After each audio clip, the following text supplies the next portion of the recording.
Yay. Got it.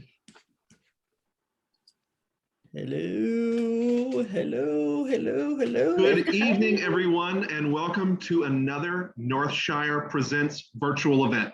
I'm David Wood. I'm the events manager at Northshire's Manchester, Vermont location, and I've been really looking forward to this event. Just a few things before we get started. We are recording this event for later broadcast in perpetuity on our YouTube channel, but have no fear, only those of us who are unmuted and speaking in this yellow box are going to be the ones who are appearing there. And the last thing before we get started is just a note of thanks.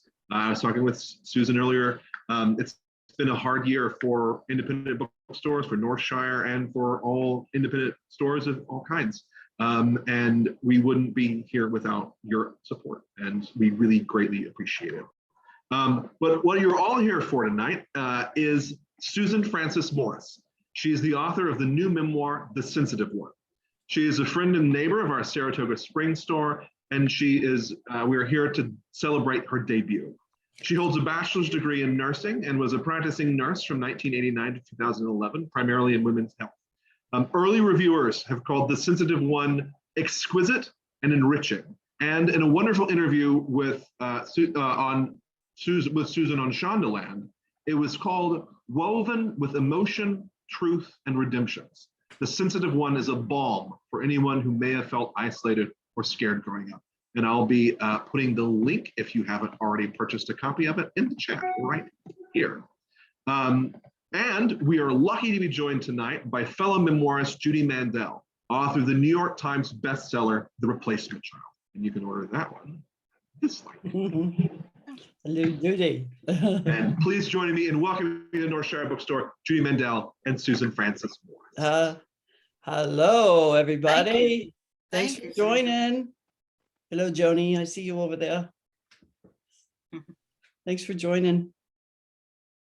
Thank you. So let's start. First of all, it's so great to see you, Sue. I love seeing you, and we're friends, and we met several years ago when you were just starting to write this book, and I've been waiting for it to come out all this time, and I'm so happy that now's the time, and I'm really honored that you asked me to be part of this. So thank you for that. Well, thank you. I don't think this book would be what it is if I didn't meet you many years ago on that Connecticut shore. That's very sweet. Yeah. That's very sweet. Yeah. Thank you. I thought maybe we could start by just talking about the title and where that came from, and why it's called The Sensitive One. Can you, I thought maybe you could just tell us a little bit about that. Sure. So The Sensitive One, I mean, it came to me just as I was writing the book. I was writing more and more about my childhood stories. And I realized that I always felt, even though I had a family of 7 children, 2 adults, I always felt alone, because I was the one that always asked questions when things were going on in the house that shouldn't have been going on, or that were bizarre. I always wanted to know why, what's going on, and nobody else seemed to notice. And when I did ask questions, I would be told, "Oh, Susan, don't worry about it. You're too sensitive." And to the point where my parents told me I didn't even talk the whole year in kindergarten. I was painfully shy. So I just wanted to ask questions, and I was shushed all the time. So part of the reason I wrote the book is I wanted to have that little girl recognized, and she has a voice now. Yeah. She has a voice. That's such a great way to say it. So the sensitive one that was quiet is finally having her say. Yeah, I would get teased, actually. Teased by my siblings, "Oh, Susan, you're so sensitive." Used to bug me like to no end. Yeah, so. Yeah. Never tease a would-be writer. That's a good motto. Yeah. Put you in their book. Yeah. I was hoping we could also set the stage here and get it rolling with a reading. And we've talked about the piece that I kind of remember so well from your book. And would you mind reading that piece? Sure. Great. I will do that. It's great. Kind of fairly in the beginning. Okay. So it was the middle of the night when I was awakened by a high-pitched whistle, followed by an incessant, authoritative voice coming from the bottom of the stairs. It was the voice of my inebriated father. The shrill sound of the whistle blew again, and his voice got louder and closer. He flipped a switch to my overhead bedroom light, and my eyes blinked open. Was there a fire or something? His bugged out, bloodshot eyes sent a shiver down my spine. I cringed in fear, and I was afraid I was going to pee my pants. My father's breath sent the smell of beer and cigarettes into the room as he chanted, "Up and at 'em, rise and shine. Let's go downstairs. Everybody up, pronto, march." He stumbled over to my bed, abruptly pulled off my warm yellow blanket and threw it on the floor, exposing my bare, trembling 13-year-old legs. Dazed and sleepy, I sat up and pulled the nightie over my wobbly knees, my eyes blinking from the bright light. What's the matter with my dad? Did someone put a devil spell on him? Why is he screaming? Dad's half-lit cigarette dangled from his bottom lip, and I hoped the gray ashes wouldn't fall on me. I looked over at my twin sister, Sheila, in her bed. Her eyes were also wide open, both of us startled and speechless as he yanked the covers from her bed too. He continued on into the bedroom across the hall to awaken Marie and the younger twins who were 5 years old. He barked, "Time to get up. Let's go, everybody, downstairs. Time to put your thinking caps on." Although my dad had served a short term in the Air National Guard, he was not a military man. He was an attorney, but I imagine that this must have been what it was like to be an Army soldier. He used words like attention, stand tall, and march. We obeyed his march 2, 3, march 2, 3, down the stairs and into the kitchen, where he ordered us to sit single file on the floor. Charles and Joan shared a downstairs bedroom and were already sitting on the floor. Charles' frightened stare made me shiver as I took my place in line. We were powerless. The 7 of us sat sleepy-eyed on the kitchen floor, lined up in a straight row, as we annually did for Easter and Christmas photo shoots. We automatically lined up according to our ages. There we were, Marie, age 15, Sheila and I, 13, Joan, 11 and a half, Charles, 8, and Mary and Margaret, only 5 years old. We were a clan. My back was straight against the eagle-printed wallpaper, and I was flanked by Marie and Sheila. A silver cross and gold-colored rotary phone hung above my head. What's a thinking cap, I wondered. I looked down the row of my siblings, and every one of them looked terrified. I wondered if anyone else was also angry that our own father had woken us up in the middle of the night like this. If they were, nobody said a word. They just kept their heads down. There are items missing from this house, and we need to find them now. Scissors, tweezers, and black combs, my dad barked. The man with the silver whistle in his hand, screaming at us, looked like my father, but was not acting like him. When he yelled like that, his face turned red, and sometimes spit flew out of his mouth. Where are the scissors, the black combs, and the goddamn tweezers? Why can't I find anything in this goddamn house? He yelled louder. How am I going to comb my hair in the morning? I didn't understand why my dad was obsessed with black combs, tweezers, and scissors. I thought all of those items naturally disappeared in a large family, kind of like white socks. We whispered to each other, "Do you know where the combs are? Have you seen the tweezers anywhere?" We spread about the house barefoot in our pajamas, pretended to search for the items. We took the sofa cushions off and looked all around and underneath the sofa. We searched the bathroom, the kitchen, and inside the trash basket. We pleaded with each other to find something so we could go back to sleep. My father had told me once when I'd lost something that if I prayed to St. Anthony, the patron saint of lost things, so I prayed, "Please, St. Anthony, let somebody find something so I can go back to my warm bed."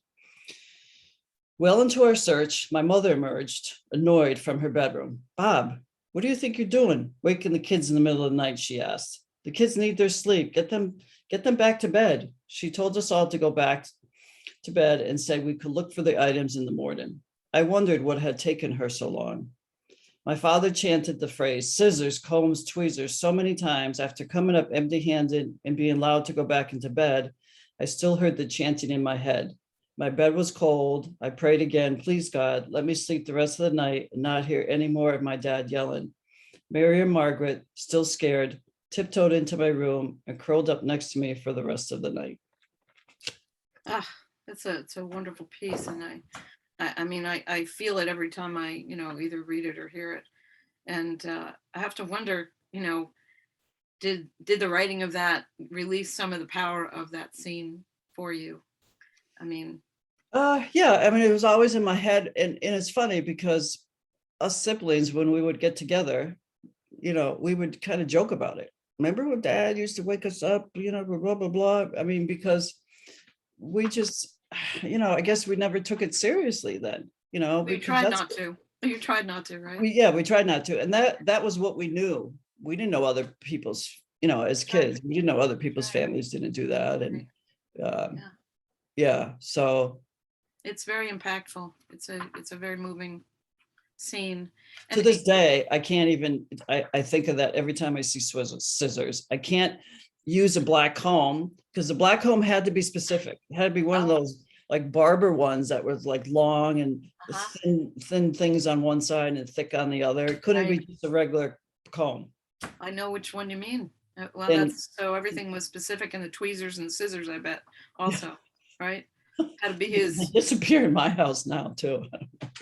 I'm surprised you have any in your house. Yeah, I know. No, my daughter loves tweezers. Yeah, so. Wow. Yeah. When did you know you were going to write about this? What was the triggering thing that made you write this book? Well, I started writing. I journaled a lot through my 20s and 30s. And when I got into therapy in my middle 30s, I had wrote some stuff down and I started to deal with some childhood stuff. But it really wasn't until my breast cancer that I started to get into detail. But prior to that, I just started writing more. Something just kept waking me up because I was having dreams and nightmares of these like incidents. Like, why is that? Why are these coming back now? So I would just get up, write it down. But it really wasn't until I first met you on the Connecticut shore. I don't know, I'm thinking maybe 2013 that I decided, well, what does a memoir look like? How's a memoir, whatever. So I went to your memoir writing workshop and it changed my life. When people, you guys were saying, write down scenes or things that are in your head that you think could be chapters or scenes and this and that. And I couldn't stop writing. I looked over, everybody was stopped. And I'm like, oh my God, I still have like 14 more to go. And, and so the good part of that is I started to get them down on paper.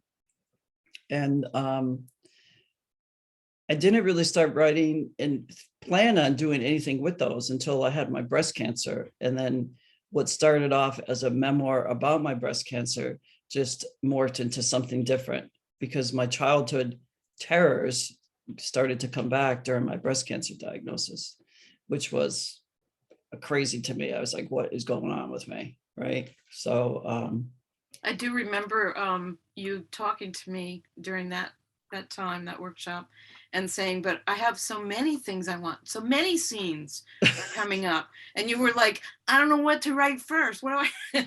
So that was a good problem.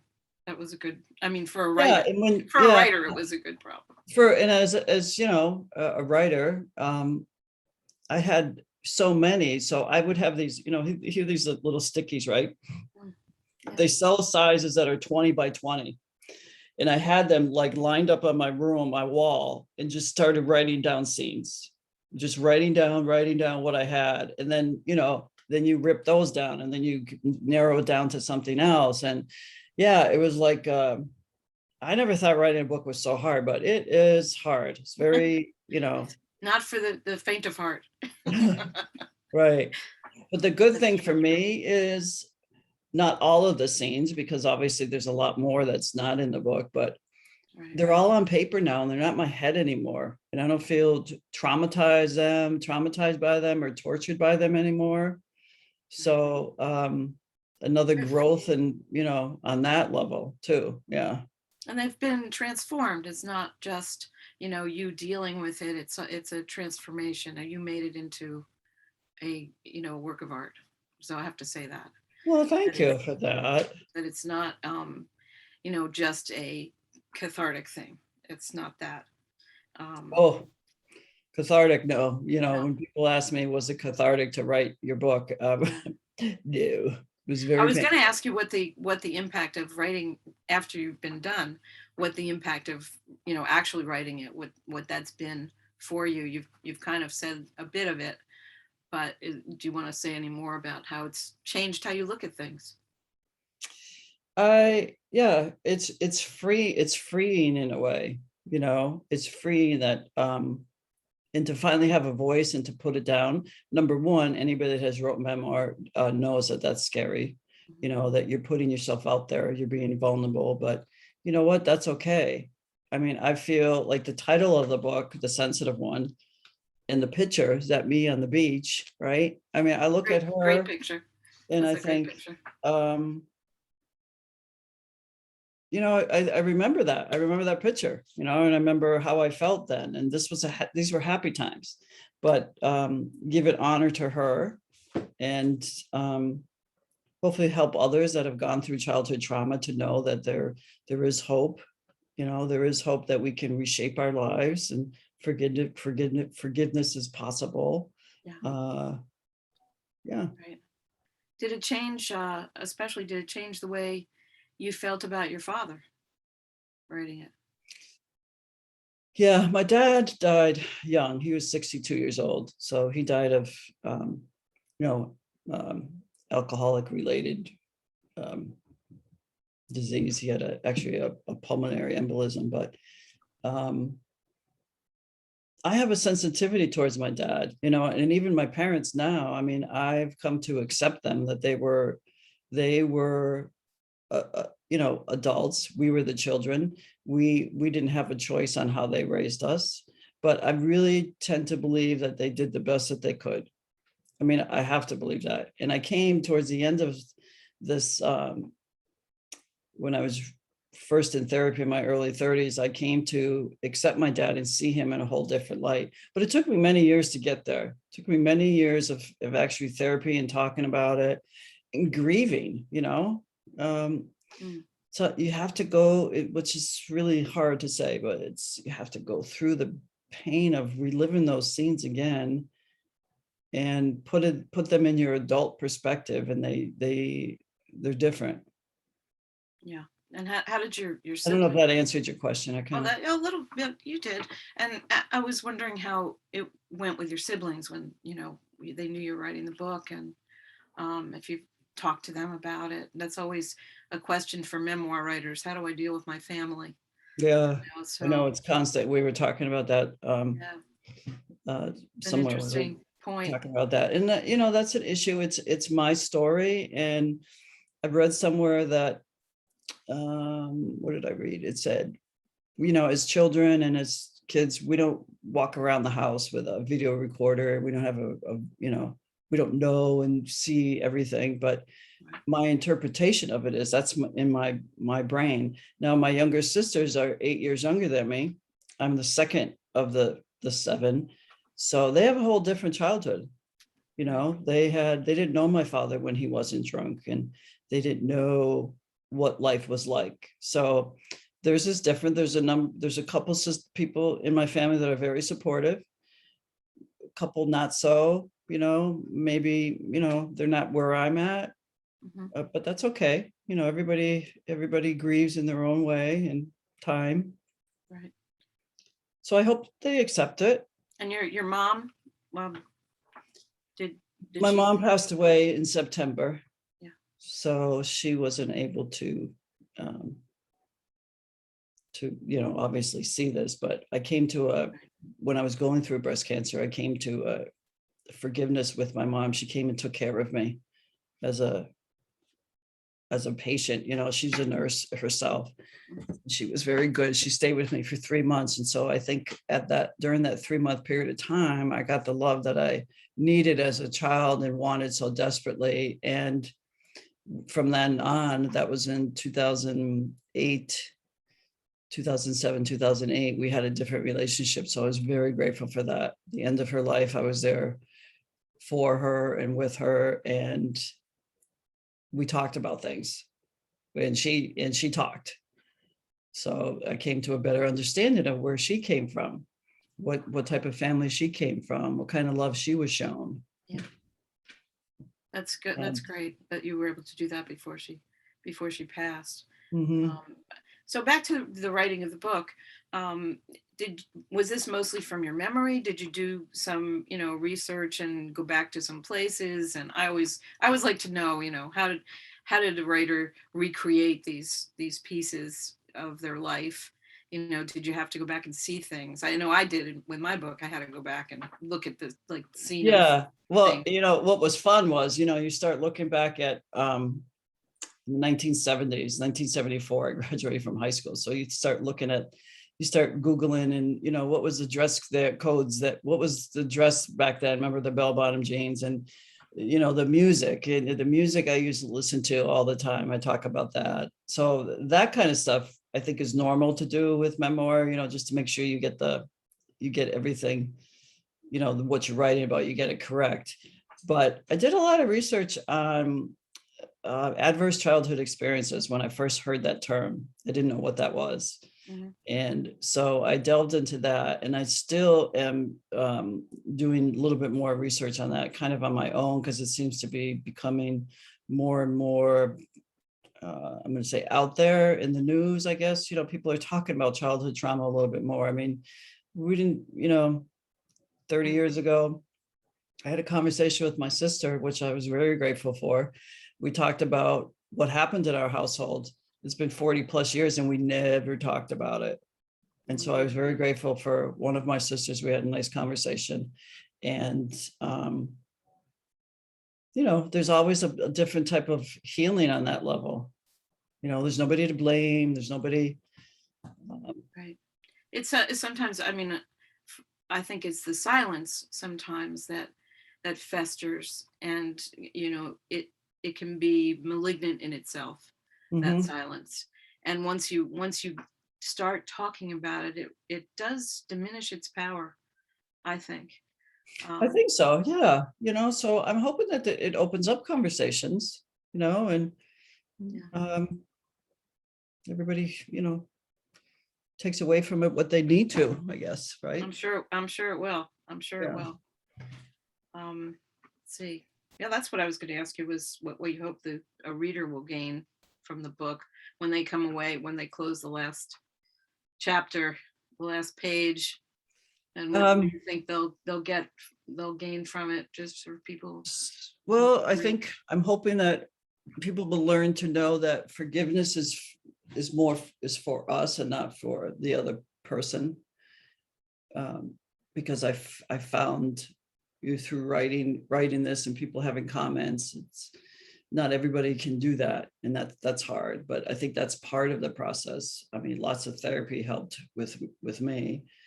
I think forgiveness and hope, that anybody who has been through any type of trauma or childhood trauma, we can reshape our lives if we come to terms with that and deal with that and know how to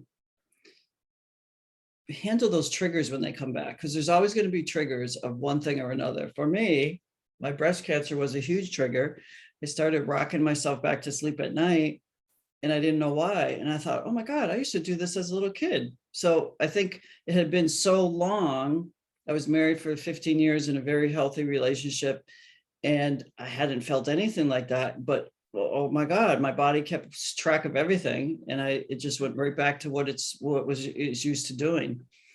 And the nightmares started to come back. I literally thought I was going crazy, thinking, what is the matter with me? Right. So yeah, I think, if anything, and there's a saying I put in the book, which I like, and I wear a necklace like all the time. It reminds me of it. Let me just read it to you. It's about, it's a lotus necklace, right? And I wrote this thing, and I wrote, it's just the last sentence. It said, like a lotus flower, we all have the ability to rise from muddy waters, to bloom out of the darkness and radiate into the world. That's beautiful. Yeah, because that's what I feel like. I feel like, we all can grow. we can grow from bad times. Absolutely. Absolutely. And I just, yeah. What was the hardest part about this writing for you? Writing the book Yeah. The most challenging part about it. was delving into the scenes. My friends, I had friends when I was in St. Louis, a couple of my dear friends, like, what are you doing to yourself? Why are you doing this? Because it would just be like, it's like everything's instilled in your head and you want to shake it out. When you're in the writing process, anybody that's a writer can identify that. You're up, like I would get up right away early in the morning because I had a scene to finish, or I did this. And then before you know it, my neck would be hurting because I'd be sitting there for like 3 hours. And I'm like, oh my God, I got to get up. I got to go for a walk or something. But you're so much into the scenes and trying to describe something or someone just to get those right words. Right. And so I think that was the hardest, is to get back into that, the effect of that on me and my family, because it wasn't easy. Yeah. Right. And different writers have different ways of doing this. Would you try to finish the scene that day, or would you try to keep it in the middle so that you had to come back and finish it the next day to keep yourself? I feel I call it a brain dump. Right. So when I was working, I was working a really busy job, and I would that was when I was living in Connecticut.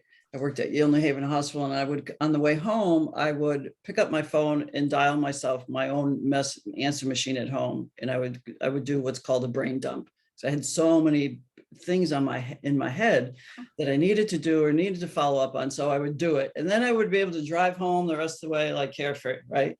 So what I do is, when I write, is I just go, I randomly, and I just start writing until I stop. Then I'll put it down for maybe an hour, go back and finish it. But I don't necessarily finish a scene, but I like to write everything I think about the scene or know about the scene, and just dump it onto the page. Right. And then go back and revise and change. And then some other thing would come up. I love the answering machine thing, calling your own, answering. I did. And I'd come home and listen to great. it. My husband would laugh at Great. me, going, oh my God, you're so That's funny. great. That's a great technique. I like it. I'm going to try that. And so, you talked about how you dealt with your family and how they felt about it.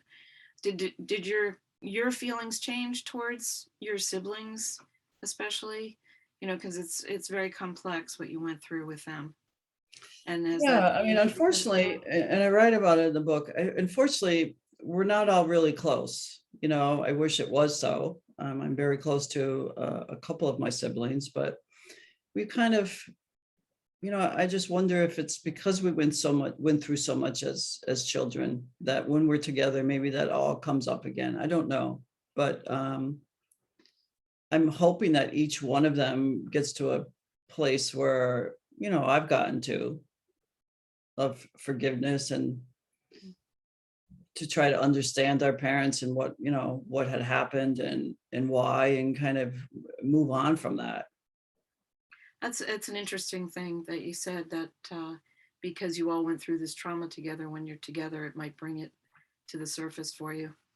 Well, I don't know. Anybody that comes from a large family can maybe identify with that. I've realized a number of times when we're all together and my mom was around, we would all be talking over each other. And it wasn't until I recognized that, I stood back and I said, oh my God, that's how we were brought. That's how we grew up.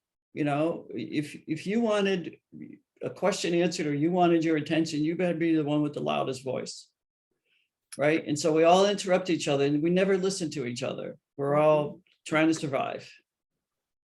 Those patterns are difficult to break when you grow up with them. It's very true. But I think when you do write about this, and you think about, I was concerned a little bit more my own children, but I think when you do, you realize that love is really the only thing that matters at the end of your life. For me, it did anyway. I wasn't at the end of my life, but I was weak enough, laying in my bed, going through chemo and all these radiation treatments, thinking, what if this was the end for me? Yeah. what would I want to do? What would I, and a lot of it was one of my sisters I'm very close to. It doesn't surprise me. We were close growing up, and we travel together now, and we do fun things together. So. And what about your children? How have they reacted to the book, and how do you think that it's affected them? Very supportive. One of my daughters is very to write a story, and she was a big reader growing up, so I think that's a really nice compliment from her. So yeah, That's they've been great. supportive. And so what are you working on next? Well, I have a lot of thoughts in my head. I have a couple. I have another memoir coming up. Not quite sure the title of it yet, and I'm in UCLA's writing program online. It's it's a creative writing program. I think you can get a certificate from it. I thought about an MFA, but I'm working on personal essays, just learning more how to write personal essays. I would love to just share some to health magazines and, share some hope and inspiration to others that have gone through maybe similar circumstances, or just use your voice. I think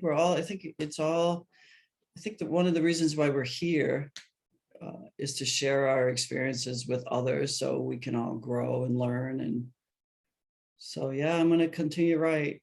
That's great. I mean, that's what I said. Keep writing. Yeah. You kept saying that. Keep writing, keep writing. You even wrote that in my book. Yeah. So, and what else do you think? There's anything else that people would like to know about you, about the book? I don't know if anybody has any questions. You have an author website? Yes, I do. I do have an author website, susanfrancismorris.com. Great. And I have I try to do a blog once a week or once every couple of weeks of thoughts and feelings, but I have a lot of information if anyone wants to order the book or wants to have any, contact or any questions or support. I'm there. We can do that. Great. And I have all the other social media sites, which is, sometimes crazy because you got to get on here and get on there. So it's another job, right?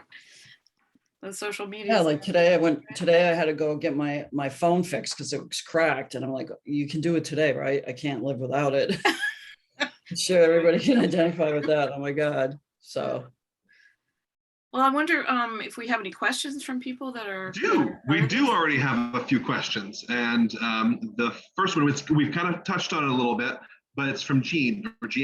She says, how have your siblings reacted to the book? So I have one brother. So there's 6 of us, and 6 girls and 1 boy. My brother is in the process of reading it now and is very, very supportive. And a couple of my siblings have gotten the book. A couple others I don't have really any contact with, so I'm not really sure. So overall, I would say there's a respect there that, Sue's writing her story. I hope. I'm not really sure. I couldn't worry about that. I think anybody that writes memoir, maybe you can identify with this, because you think, oh my God, how can I write this about my mother? Or how can I write this about my father? Right? Oh boy, yeah. And you can't, I don't know who told me that. I don't know, maybe Judy or you or somebody else you can't think of that when you're writing it, because it just will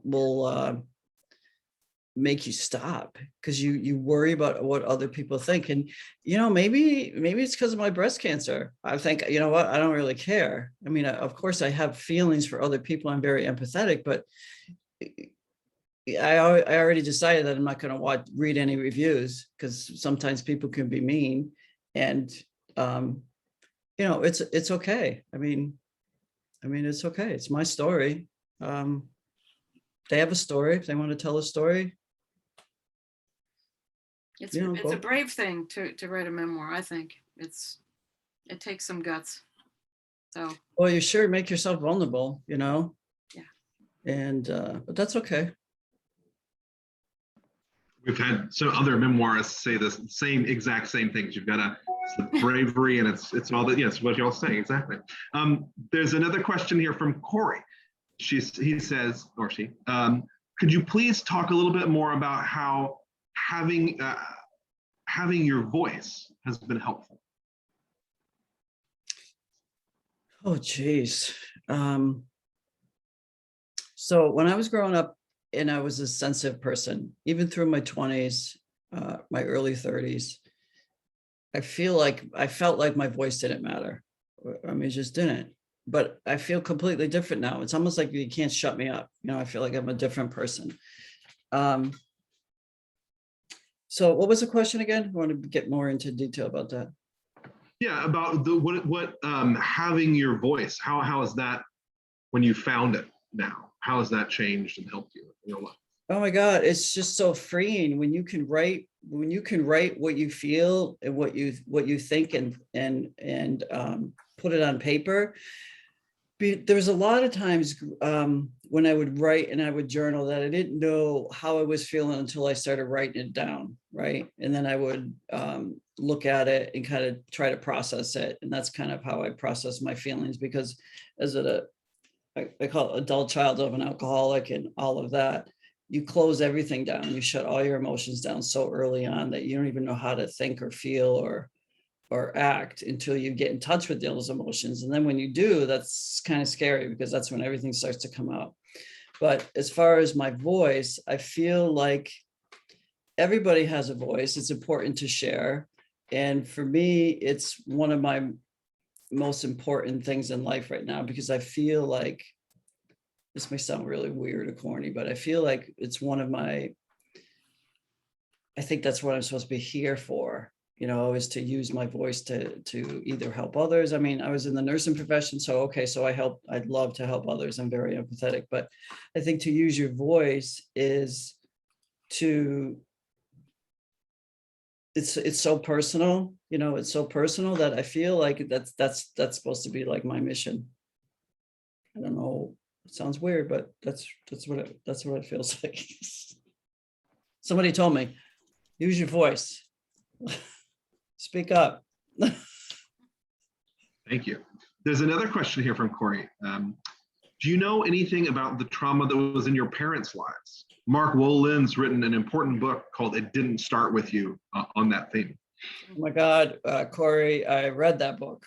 It was one of my books I got early on. If It Didn't Start With You, What Happened to You is another one. When I first started in my 30s, getting into recognizing that my father was an alcoholic, that changed my life. So what I know very little about my father, his father died very young, like when my father was 19. So I don't know a lot about that. It's funny, one of my sisters and I are doing a lot of ancestry research right now. But on my mother's side, I do know that my mother had one sibling, and they weren't very close as they were older. I mean, I remember when we were younger, we would get together with them, and we loved that.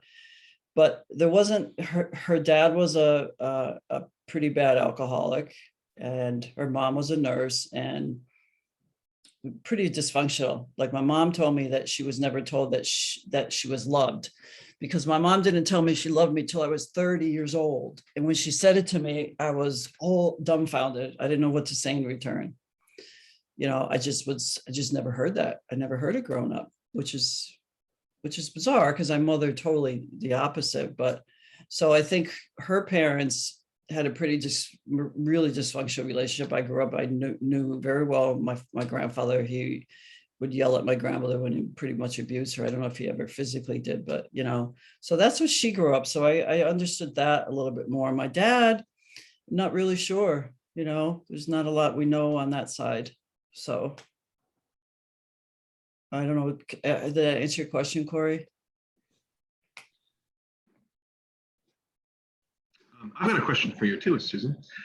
Tell me, what kind of effect did your nursing career have on this exploration in your writing, in your memoir?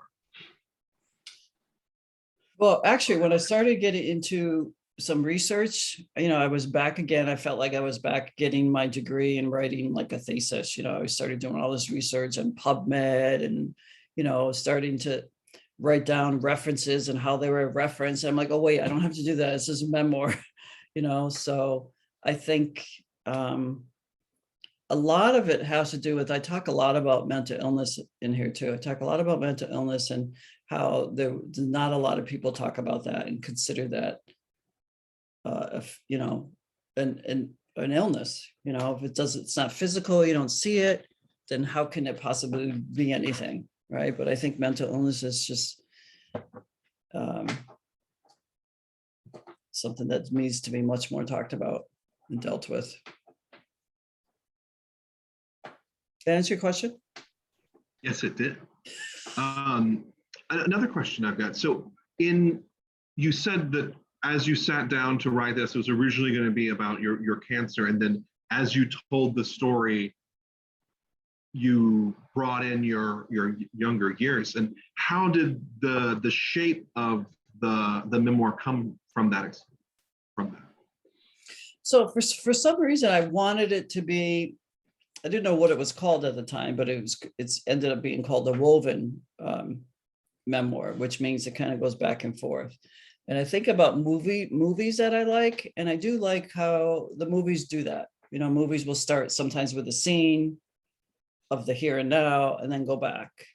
So I don't know, for some reason, it just made sense for me to do that. And I know some people have commented on it that it's a little confusing for them to read kind of back and forth.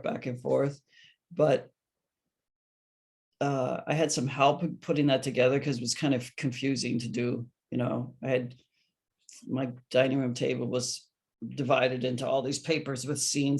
I'm like, oh no, this one goes here.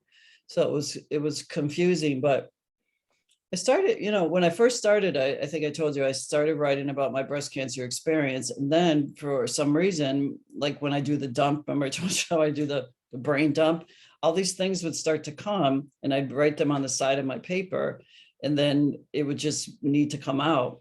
And so for some reason, there was a connection there. And I noticed that when those papers are up on my board, I'm like, oh, this is connected to this. So, yeah. Thank you. There's been a couple of great comments that I'd like to draw your attention to in the chat. Okay. Jean says, Susan, thank you for using your voice. I think you will help many of us who have hidden ourselves from others. Adverse childhood experiences define our ability to share. So true. Yes. Thank you for that. Yep. And then likewise, Corey said, yes, you did answer his question or her question.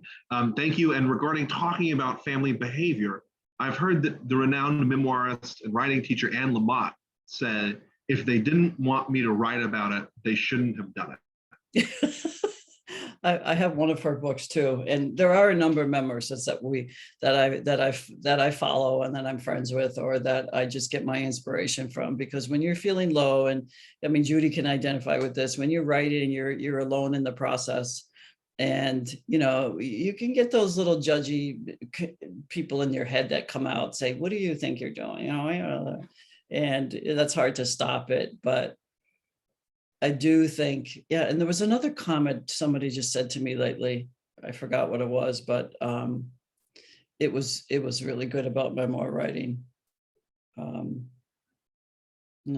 can't remember it, but I do love that, because yeah, they shouldn't have done it. Like I'm writing about things that are real, that have happened.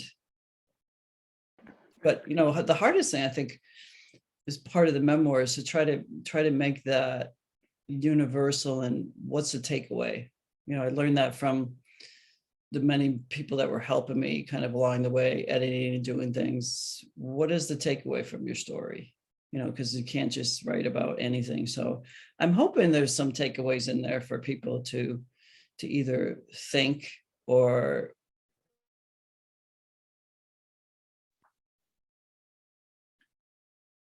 And I was going to say the hard part about that is that you're not just making sense of a story, you're really making sense of your life.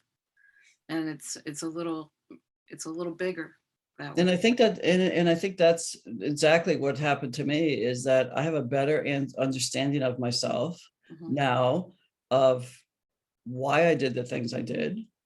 And, Yeah. that I mean, helps. you weren't just connecting those pasty notes on your wall. You were connecting all of the threads of what made you. Yeah. Yeah. So I'm that's a very calm,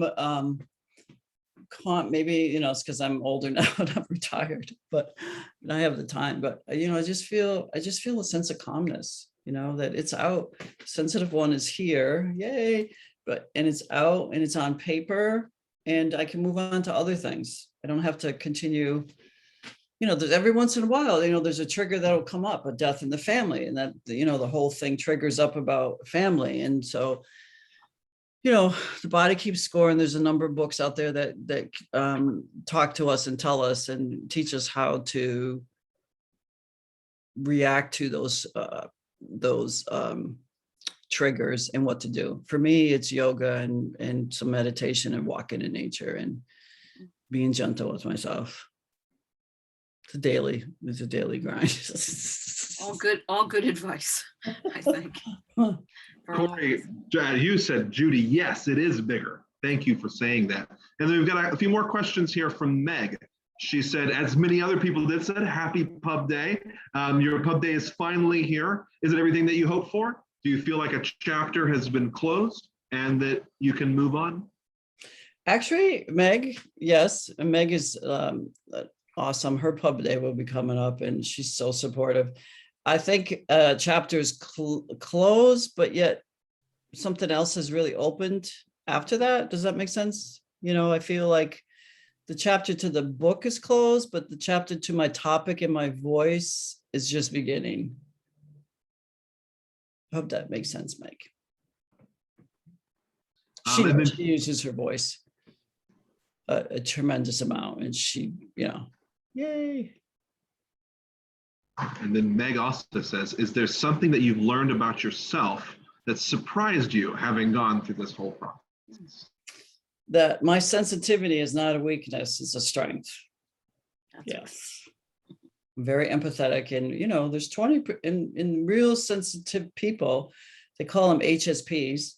There's 20% of the population that are highly sensitive. So I think I could fit into that category, but it's not a weakness anymore. Yeah. That's great to hear. It's definitely not. And it's good that people will have your voice. Yay, use your voice.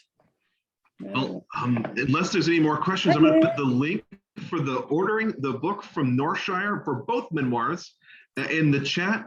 And Susan, congratulations on your pub day. Judy, thank you both so much.